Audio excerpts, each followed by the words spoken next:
for your kind words.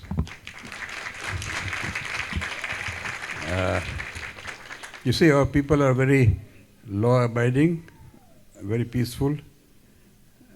And let me narrate one incident. I think it was in 76 or something like that. I was in UK, and they invited, we were invited by the police chief in their office. So we went there, and there was a huge wall map of that particular area. And the chief told me that kindly locate your temple in this wall, in this map.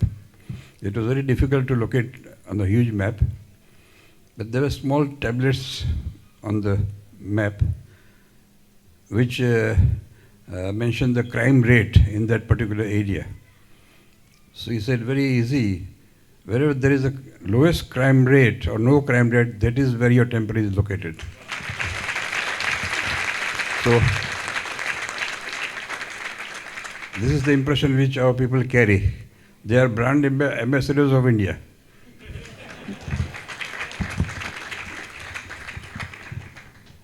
તો આપણી ભાષામાં જ વાત કરીએ.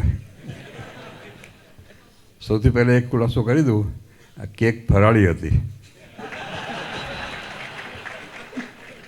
એટલે કંઈ ચિંતા કરવાની જરૂર નથી કંઈ. મને વાત ગમી કે જે શરૂઆતમાં આપણા નારાયણ દેવના મૂર્તિ પ્રતિષ્ઠા અને સ્થાપના અંગે વાતો કરી, એ અંગે મેં થોડુંક ડિટેલ્સ તમને કહું. આખા દુનિયાના ઇતિહાસમાં અંગ્રેજ ગવર્મેન્ટે કોઈપણ જગ્યાએ મંદિર માટે વિના મૂલ્યે જમીન આપી હોય તો it is one and only one Narayan દેવનું મંદિર કાઢવું પડ્યું. અને એ પણ મહારાજને વિનંતી કરી જોઈએ એટલે લઈ લો. અને મહારાજે સેન્ટર ઓફ, એ વખતે તો જરા એ જગ્યા એવી હતી, પણ મહારાજને તો અંતર્યામ એટલે ખબર હોય કે સેન્ટર ઓફ ધ સિટી આ થવાનું છે. વૈષ્ણવના આચાર્ય વ્રજાજી મહારાજ સાથે બહુ સારો સંબંધ હતો આપણે. ત્યારે બાપુજી સાથે ઘણી મિત્રતા હતી. તો જ્યારે જ્યારે મંદિરમાં આવે મને વાત કરે કે જગ્યા તો તારા દાદાએ પસંદ કરી છે.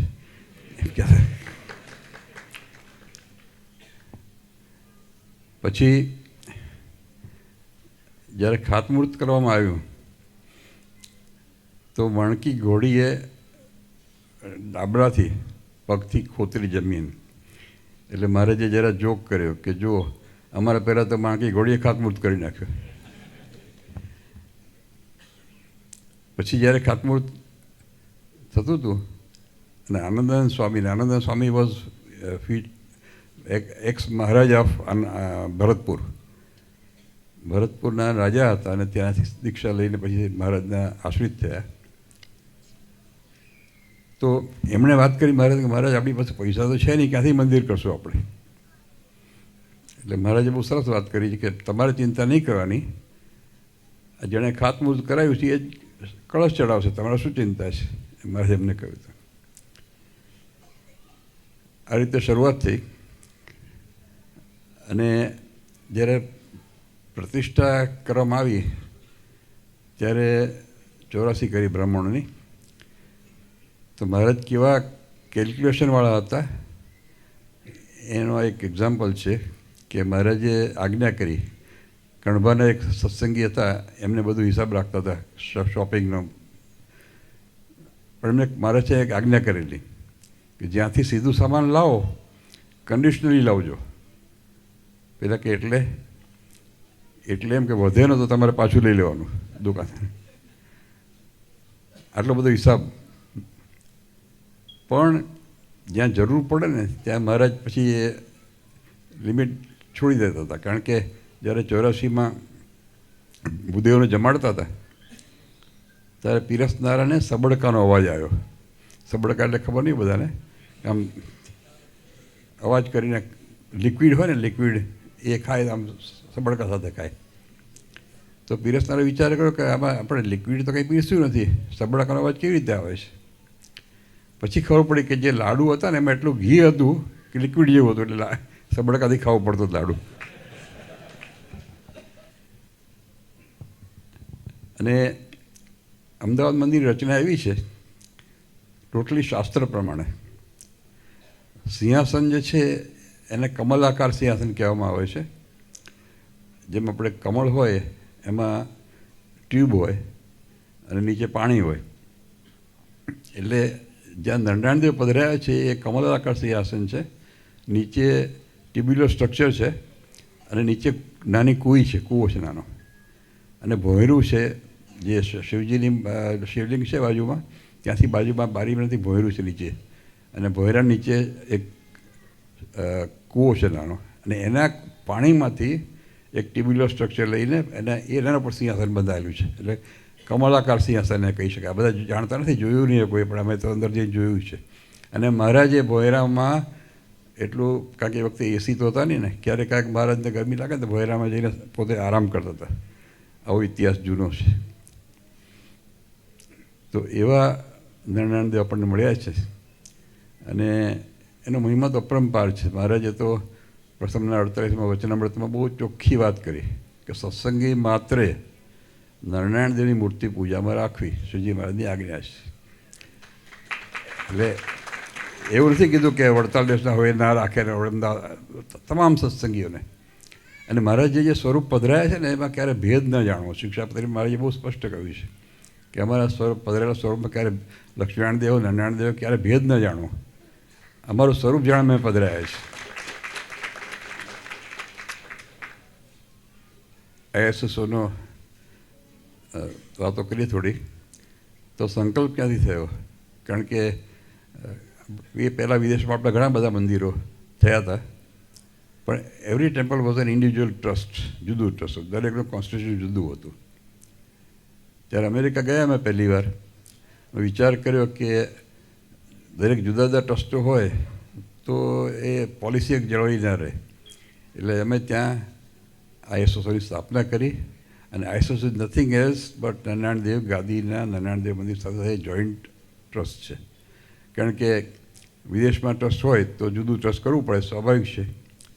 પણ એમાં એક કોન્સ્ટિટ્યુશનમાં કલમ છે કે whosoever is the Acharya of નરનાણદેવ ગાદી shall be the ex officio founder chairman of this trust.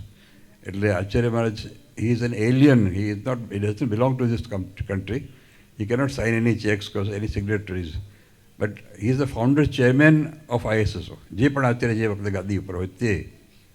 પછી એક આચાર્ય મહારાજને બીજી સત્તામાં આપવામાં આવી છે કે whenever trustee resigns or expires, the new appointment should be with the consent of the Acharya Maharaj Amdad Gadi. આ એક મોટી મહત્વની કલમ છે.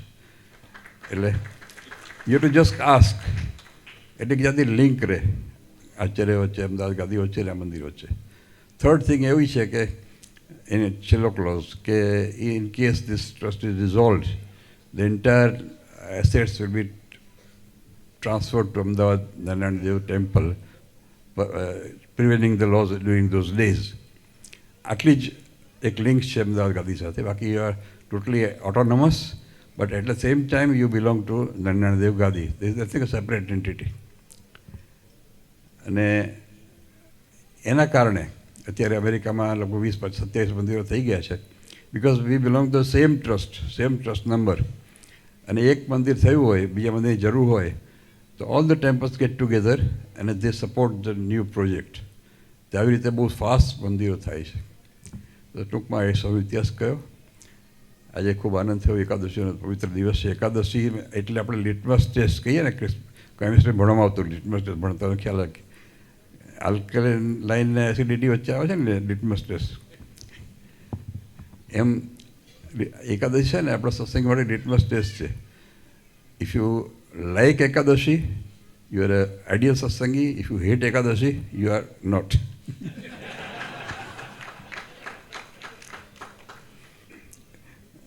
મારા જ વખતમાં શું થયું હતું, એકવાર મારા સભામાં બેઠા હતા ને તો કાઠી દરબારો જરા એની એબ્સન્સ હતી, પ્રેઝન્સ ઓછી હતી. મહારાજે પૂછ્યું ક્યાં ગયા બધા, આજે દેખાતા નથી. તો સુરા ખાચર કે મહારાજ તમે એક નવું કાઢ્યું છે ને કંઈક અડધા તો બીમાર થઈ ગયા છે કે શું કે એકાદશી કાઢી તમે. આજે એકાદશી છે ને તો બધા અડધા તો ઉપવાસ કરીને બીમાર થઈ ગયા છે. મહારાજે બોલાયા બધાને. શું છે તો કે કાઠી દરબારો કે એમને તો મહારાજ જો અમે દિવસમાં 4-5 વાર જમવાની ટેવ હોય.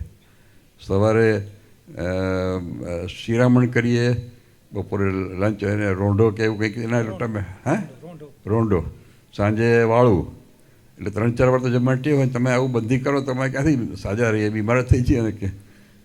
એટલે એ વખતે મહારાજે કહ્યું કે સારું તમે બાજરાનો રોટલો ખાજો, એટલે હાફ એકાદશી કરજો, પણ that is only for that period and those people only, doesn't belong to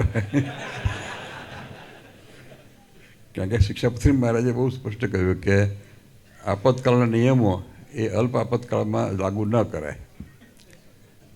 તો એકાદશી એ બહુ સરસ વસ્તુ છે. અને જો કે પર્સનલી મને ફરાળ બહુ ગમતો નથી, ફ્રૂટ જ ગમે છે. આજે ખૂબ આનંદ થયો અને મહારાજને પ્રાર્થના કરી કે આપણો નેક્સ્ટ કમિંગ ઉત્સવ બહુ સારામાં સારી રીતે ઉજવાય. અને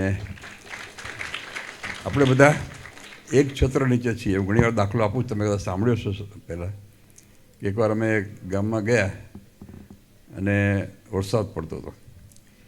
તો શોભાયાત્રામાં એક સત્સંગીએ મારા ઉપર છત્રી મૂકી. હવે બીજા 2-3 સત્સંગીઓ છત્રી લઈને આવ્યા, બીજાએ મૂકી, ત્રીજાએ, બધા 3 જણે છત્રીઓ મૂકી. એટલે હું તો પડી જ ગયો, કારણ કે ત્રણેયનું પાણી છત્રીનું મારા ઉપર પડ્યું.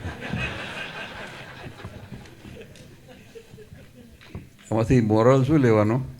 એક છત્રી નીચે રહેવું તો પલ્લાય નહીં.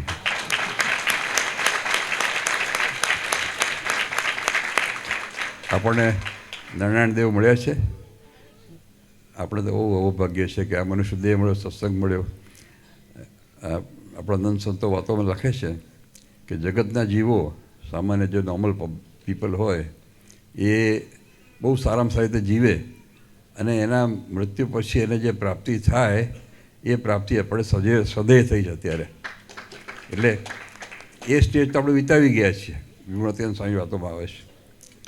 તો બીજું વિશેષ નહીં કહેતા, અમને ખૂબ આનંદ થયો. અને મહારાજને પ્રાર્થના કે હંમેશા આ મૂર્તિમાં રહીને આપ સૌને ખૂબ સુખિયા કરે એટલું કહીને વિરમું છું.